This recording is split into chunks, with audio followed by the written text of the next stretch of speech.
Salam jumpa. Semoga sehat dan bahagia selalu untuk kita semua. Assalamualaikum warahmatullahi wabarakatuh. Bapak Ibu guru hebat dimanapun berada. Kesempatan kali ini, saya akan berbagi pembelajaran yang berpihak pada murid di mana saya mengkaji tentang pembelajaran sosial emosional dan kompetensi sosial emosional. Semoga berkenan dan bermanfaat. Peran pendidik yang disampaikan Ki Hajar Dewantara adalah penuntun segala kekuatan kodrat yang ada pada anak-anak, agar mereka sebagai manusia dan anggota masyarakat dapatlah mencapai keselamatan dan kebahagiaan yang setinggi-tingginya. Pemikiran KHD tersebut mengingatkan bahwa tugas pendidik sebagai pemimpin pembelajaran adalah menumbuhkan motivasi mereka untuk dapat membangun perhatian yang berkualitas pada materi dengan merancang pengalaman belajar yang mengundang dan bermakna. Kita merencanakan secara sadar pengetahuan, keterampilan dan sikap yang dibutuhkan murid-murid untuk mewujudkan kekuatan atau potensinya. Pembelajaran yang memberikan mereka pengalaman untuk dapat mengeksplorasi dan mengaktualisasikan seluruh potensi dalam dirinya setinggi-tingginya, baik sebagai manusia maupun anggota masyarakat agar dapat mencapai keselamatan dan kebahagiaan.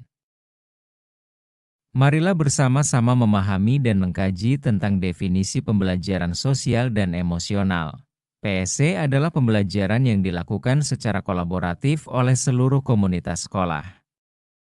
Proses kolaborasi ini memungkinkan anak dan pendidik dan tenaga kependidikan di sekolah memperoleh dan menerapkan pengetahuan, keterampilan dan sikap positif mengenai aspek sosial dan emosional agar dapat 1.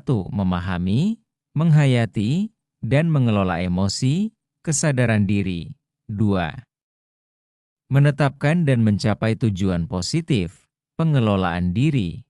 3. Merasakan dan menunjukkan empati kepada orang lain, kesadaran sosial. 4. Membangun dan mempertahankan hubungan yang positif, keterampilan berelasi. 5. Membuat keputusan yang bertanggung jawab, pengambilan keputusan yang bertanggung jawab. Manfaat yang akan terjadi dari penerapan pembelajaran sosial dan emosional adalah 1. Peningkatan 5 kompetensi sosial dan emosional yang akan berdampak pada peningkatan perilaku positif. 2. Lingkungan belajar yang suportif akan berdampak pada pengurangan perilaku negatif. 3. Peningkatan sikap pada diri sendiri, respek dan toleran terhadap orang lain dan lingkungan sekolah akan berdampak pada pengurangan tingkat stres dan peningkatan performa akademik murid. Dengan mencermati diagram hasil pencapaian penerapan pembelajaran sosial dan emosional, kita akan semakin memahami urgensi penerapan pembelajaran sosial dan emosional.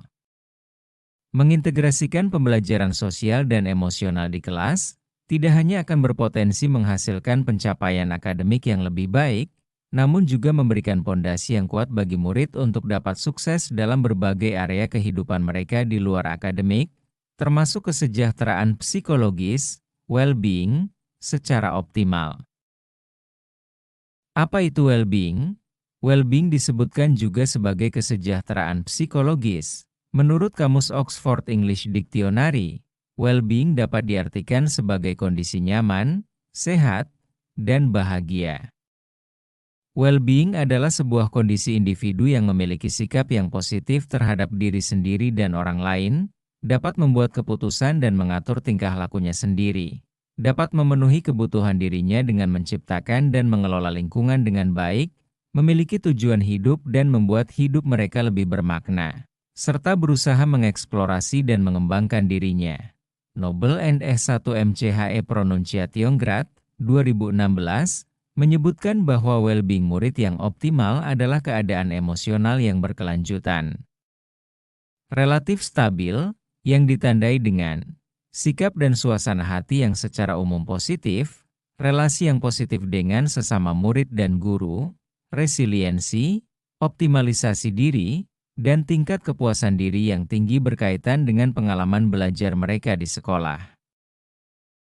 Berdasarkan diagram social and emotional learning dapat kita pahami bahwa kerangka kompetensi pembelajaran sosial dan emosional CASEL menggunakan pendekatan yang sistematis yang menekankan pada pentingnya menciptakan lingkungan belajar yang tepat serta terkoordinasi untuk meningkatkan pembelajaran akademik, sosial, dan emosional semua murid. Pendekatan pembelajaran sosial dan emosional melalui kemitraan kerjasama sekolah keluarga komunitas untuk membentuk lingkungan belajar dan pengalaman yang bercirikan hubungan relasi yang saling mempercayai dan berkolaborasi, kurikulum dan instruksi belajar yang jelas dan bermakna, dan evaluasi secara berkala.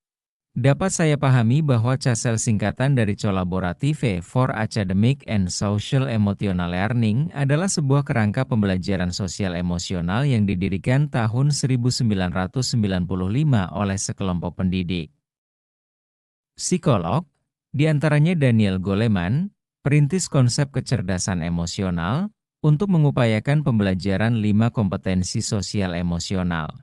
Demikian yang dapat saya sampaikan atas pemahaman saya tentang pembelajaran sosial dan emosional atau PSE. Selanjutnya saya akan menyampaikan kajian dan pemahaman saya tentang kompetensi sosial emosional atau KSE. Kompetensi sosial emosional atau KSE adalah kompetensi yang berhubungan dengan pengetahuan, keterampilan, dan sikap mengenai aspek sosial dan emosional. Ada 5 kompetensi sosial dan emosional, yaitu kesadaran diri, manajemen diri, kesadaran sosial, keterampilan berelasi, dan pengambilan keputusan yang bertanggung jawab. Kelima kompetensi sosial emosional ini ditemukan dalam program pengembangan anak dan remaja yang terbukti efektif untuk menumbuhkan kecerdasan emosional. Agar lebih memahami, saya akan menjelaskan kerangka kompetensi sosial emosional atau CASEL mulai dari 1. Kesadaran diri adalah kemampuan untuk memahami perasaan, emosi, dan nilai-nilai diri sendiri, dan bagaimana pengaruhnya pada perilaku diri dalam berbagai situasi dan konteks kehidupan. Contohnya, dapat menggabungkan identitas pribadi dan identitas sosial, mengidentifikasi kekuatan aset diri dan budaya, mengidentifikasi emosi-emosi dalam diri, menunjukkan integritas dan kejujuran, dapat menghubungkan perasaan, pikiran, dan nilai-nilai, menguji dan mempertimbangkan prasangka dan bias, memupuk efikasi diri, memiliki pola pikir bertumbuh, mengembangkan minat dan menetapkan arah tujuan hidup. 2. Manajemen diri adalah kemampuan untuk mengelola emosi, pikiran, dan perilaku diri secara efektif dalam berbagai situasi, dan untuk mencapai tujuan dan aspirasi. Contohnya, mengelola emosi diri, mengidentifikasi dan menggunakan strategi-strategi pengelolaan stres. Menunjukkan disiplin dan motivasi diri, merancang tujuan pribadi dan bersama, menggunakan keterampilan merancang dan mengorganisir, memperlihatkan keberanian untuk mengambil inisiatif, mendemonstrasikan kendali diri dan dalam kelompok. Selanjutnya, 3. Kesadaran sosial adalah kemampuan untuk memahami sudut pandang dan dapat berempati dengan orang lain termasuk mereka yang berasal dari latar belakang, budaya, dan konteks yang berbeda-beda. Contohnya, mempertimbangkan pandangan pemikiran orang lain, mengakui kemampuan kekuatan orang lain, mendemonstrasikan empati dan rasa welas kasih, menunjukkan keprihatinan atas perasaan orang lain, memahami dan mengekspresikan rasa syukur, mengidentifikasi ragam norma sosial, termasuk dengan norma-norma yang menunjukkan ketidakadilan. 4. Keterampilan berelasi adalah kemampuan untuk membangun dan mempertahankan hubungan-hubungan yang sehat dan suportif. Contohnya, berkomunikasi dengan efektif, mengembangkan relasi hubungan positif, memperlihatkan kompetensi kebudayaan, mempraktikkan kerjasama tim dan pemecahan masalah secara kolaboratif, dapat melawan tekanan sosial yang negatif, menunjukkan sikap kepemimpinan dalam kelompok, mencari dan menawarkan bantuan apabila membutuhkan, turut membela hak-hak orang lain. 5. Pengambilan keputusan yang bertanggung jawab adalah kemampuan untuk mengambil pilihan-pilihan membangun yang berdasar atas kepedulian, kapasitas dalam mempertimbangkan standar-standar etis dan rasa aman, dan untuk mengevaluasi manfaat dan konsekuensi dari bermacam-macam tindakan dan perilaku untuk kesejahteraan psikologis, well-being, diri sendiri, masyarakat, dan kelompok. Contohnya, menunjukkan rasa ingin tahu dan keterbukaan pikiran, mengidentifikasi mengenal solusi dari masalah pribadi dan sosial, belajar membuat keputusan beralasan masuk di akal, setelah menganalisis informasi, data, dan fakta, mengantisipasi dan mengevaluasi konsekuensi-konsekuensi dari tindakannya. Menyadari bahwa keterampilan berpikir kritis sangat berguna baik di dalam maupun di luar lingkungan sekolah. Merefleksikan peran seseorang dalam memperkenalkan kesejahteraan psikologis.